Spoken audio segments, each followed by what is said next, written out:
Hello, I'm Calvin Goforth, and I'm CEO of VIC. We are a venture development firm that builds companies based on innovative medical and life science technologies sourced from top research institutions worldwide. These companies are high impact and high investor return opportunities. I'd like to share with you a few examples of some of the companies that we are building within the VIC ecosystem. This is part 2 of our video series, and today we are going to focus on some of the medical device companies. Let's begin with Calyxo. Calyxo is addressing the profound need for improved kidney stone treatment through a novel device that more efficiently and effectively removes stone fragments. Eric Steuben, Senior Vice President of Operations at Calyxo, is joining me to give a brief overview of the company and its exciting technology. Eric, thank you for joining me today. You're a veteran in the medical device space with executive roles in multiple prior companies that were scaling up. Can you tell us what attracted you to join Calyxo and briefly tell us about Calyxo's technology and products? Happy to, Calvin. Thank you. First, just a little background on me is I'm a mechanical engineer with an MBA, and I started my career at a company called Varian Medical in Palo Alto, making cancer therapy equipment. And that's how I got my taste of the medical device space. And I really developed a passion for wanting to help others save lives, extend quality of life, make a difference. And so when Joe Catanese, the CEO of Calyxo, called me back in 2020 and shared with me about the kidney stone space, the market, the unmet needs, and just the opportunity. And then I had the chance to meet with him, the other executives and board members. I really became impressed with not just the market and the product and the opportunity, but just the integrity and quality of the team here. So, as you mentioned in the intro, the product we make is a kidney stone removal device, and it's very effective and very efficient at coming in at the end of a kidney stone procedure and creating a stone-free outcome for the patient. Very good. So how does Calyxo's device help improve medical care, both from the patient's and the doctor's perspective? Absolutely. So if you look today, if you know anybody who's had kidney stones, and I've never had them, but I've talked to people who have, and I've even talked to women who say that it's more painful than childbirth, passing a kidney stone. If you look at it today, because of the way they treat them, most of the time, the gold standard is a ureteroscopy. And what they do is they go in, they break up the stones with a laser, and then they have to go in with a basket on the end of a catheter and pluck out the fragments one by one. And that can take more than an hour to get them all out. And so what happens is most of the time they don't get all the stones out. And as a result, there's a high recurrence for kidney stone patients who have to go back. 50% of the time they're back in the hospital within 5 years, and quite often they're back within 6 months. And so where we come in with our product and our technology, and the way we can really help patients and doctors is we've got a device that'll go in at the end of that procedure and very quickly get those stones out and create a stone-free outcome. And our hope then is that the patients don't have to come back, and if they do, it's a really long time before they do. And for doctors, I think it'll make them more effective at treating kidney stones and helping their patients. Very good. How large is the commercial opportunity for Calyxo's kidney stone removal device? Yeah, that's a great question as well. So I'd say if you look at the stats, about 10% of the U.S. population is going to experience kidney stone disease sometime during their lifetime. It tends to be more frequent as people get older, but that leads to more than a $10 billion healthcare costs in terms of kidney stone treatment. So it's a big cost to the healthcare system. And as I mentioned earlier, because of that high incidence of recurrence, it's a lot of the same people going back. And so we believe we have an opportunity to reduce healthcare costs overall. But if you look at it from a standpoint of ureteroscopies that I described, about 60 to 70% of all kidney stone procedures are done with ureteroscopy, and that plays very nicely into our product. And if you look just at, how many procedures are happening, how many ureteroscopies, it's about 1.5 million worldwide each year. And that's just less than 500,000 here in the States. And so we have a real opportunity, I think, to make a difference for patients and doctors and really help. Thanks, Eric. Calyxo has a great future ahead of it. I think it's a very exciting product and technology. Thank you for telling us about the company. Yeah, thank you, Calvin. Next up is Selenic Medical. Selenic has an innovative, non-invasive approach to treating and preventing infections on implants. James Lancaster is the CEO of Selenic Medical, and he is going to tell us more. Hey, James, thanks for joining me today. Perhaps you can start by telling us what the problem that Selenic Medical set out to address. Sure. Selenic Medical started to focus on infections on implants, metal implants. Many of you probably know someone with an artificial hip or knee, but also includes trauma with a broken arm, plates, rods, and a variety of other devices. So infections on these implants can cost the person the limb or their mobility that they got those implants for. So it's quite meaningful to those with implants. Great. So how is Selenic, working towards solving this problem? Well, our inventors at University of Texas Southwestern years ago started exploring different ways to treat these infected implants in the body. Typically, surgery is used to try to target these infections, and they explored a number of different ways and settled on thermal medicine and ended up settling on alternating magnetic fields to generate the thermal medicine for the treatment. It's basically a adaptation of the type of energy used in MRI devices, but it's employed for therapeutic effect to target the infections on the implants within the body without surgical intervention. Yeah, that's great. Where's Selenic at now in its product development?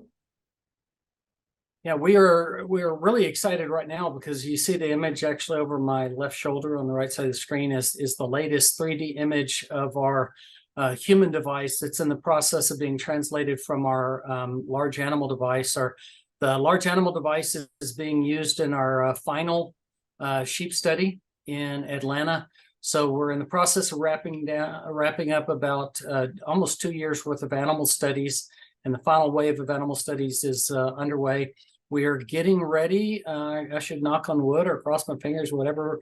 We're getting ready to apply before the end of the year for first in human studies that should happen as early as January or very late December. So we're really excited to be in the translation and phase of moving from animals to our first human patients. Well, that's always a challenging time for a company. What partners are you working with in this? Aside from our research and engineering partners, one partner we're exceptionally excited about because they see the need in their own market is Johnson & Johnson DePuy Synthes Implant Group. The DePuy Synthes Group saw infection problems within their products and other products in the market and reached out to us 3 years ago. So we've been interacting with them about 3 years ago. And in the fall, they brought Johnson & Johnson Development Corporation in to meet us, and they led our investment round in December for our Series A. So we're really excited, not just the validation and the applicability in the implant market, but also they're partnering with us to make this happen. Thanks, James. That is exciting. I think that the combination of the company having received FDA breakthrough device designation and having an investment and commercialization partnering relationship with J&J is really testimony to the impact and commercial potential that Selenic's technology really has. So thank you so much for joining us today. Yeah, thanks a lot, Calvin. Next, we're going to speak with Tony Cruz, the CEO of SFC Fluidics. SFC is developing a uniquely capable wearable drug delivery system for glycemic control and other applications. Tony, I appreciate you joining me today.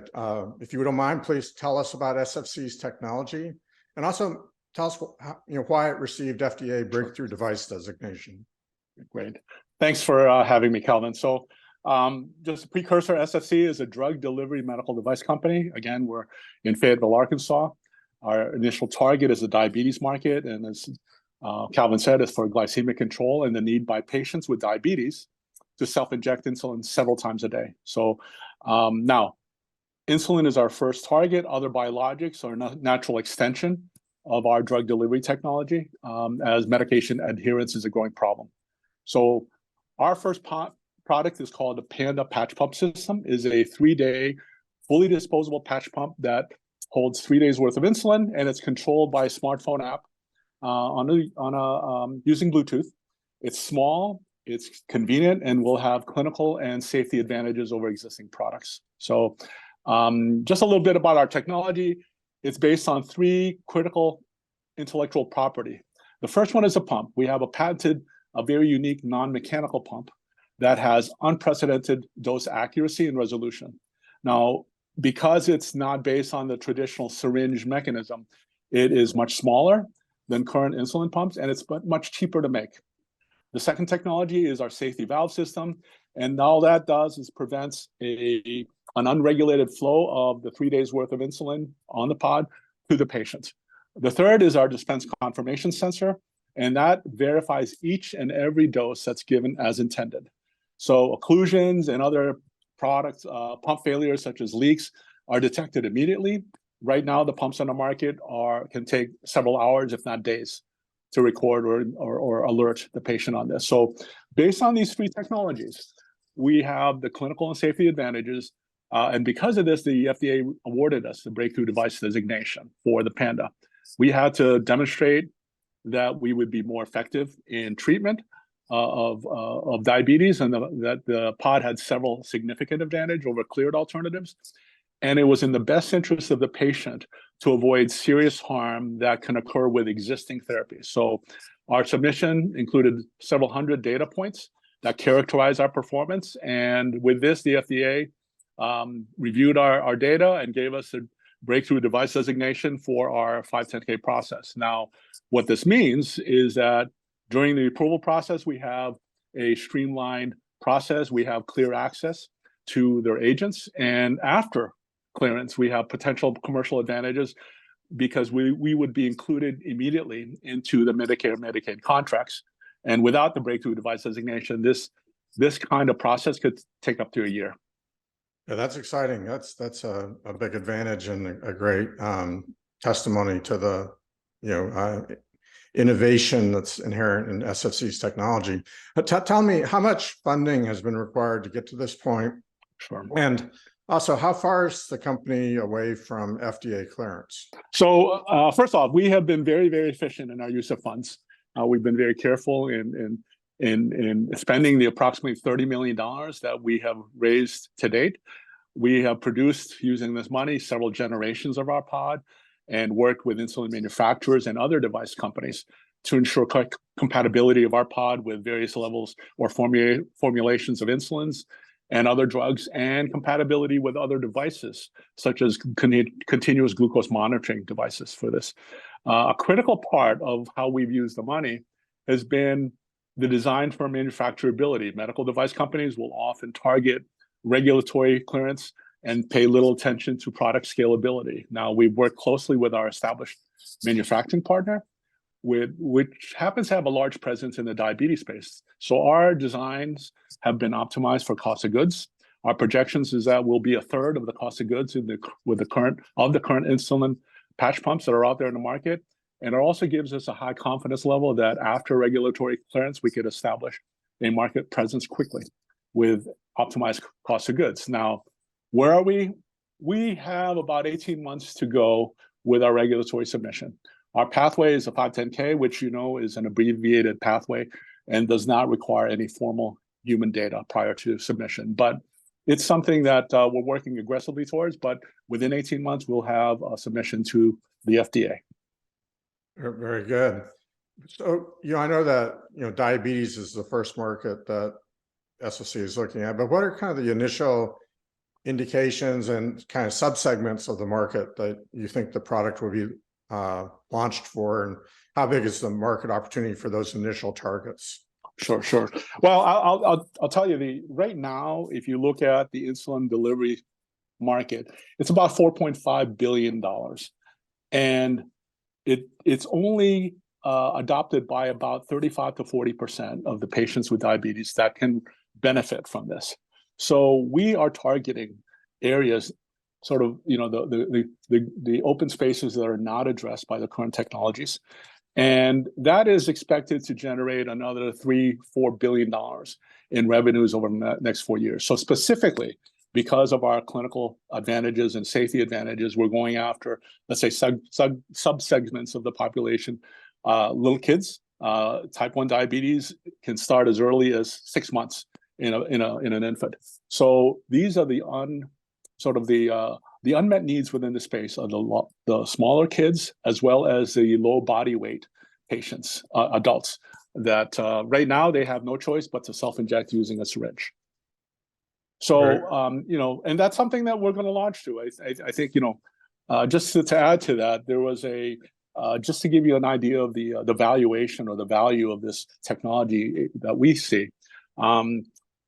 Number 3 player in this patch pump or insulin pump space serves about 300 patients of the 16 million patients with diabetes that can benefit from this. And their valuation is about 2.1 billion. So again, we think that because of the market size and the unmet needs, there's tremendous value of our technology in diabetes and for other chronic diseases. Thanks, Tony. That's really exciting. And I do look forward to big things ahead for SSE Fluidics. Thanks for joining me today. Thank you, Calvin. Those are examples of the sort of high impact companies being built by VIC. Part 3 of this video series will look at some of our novel medical diagnostics companies. I think you'll find them interesting. Thank you for watching.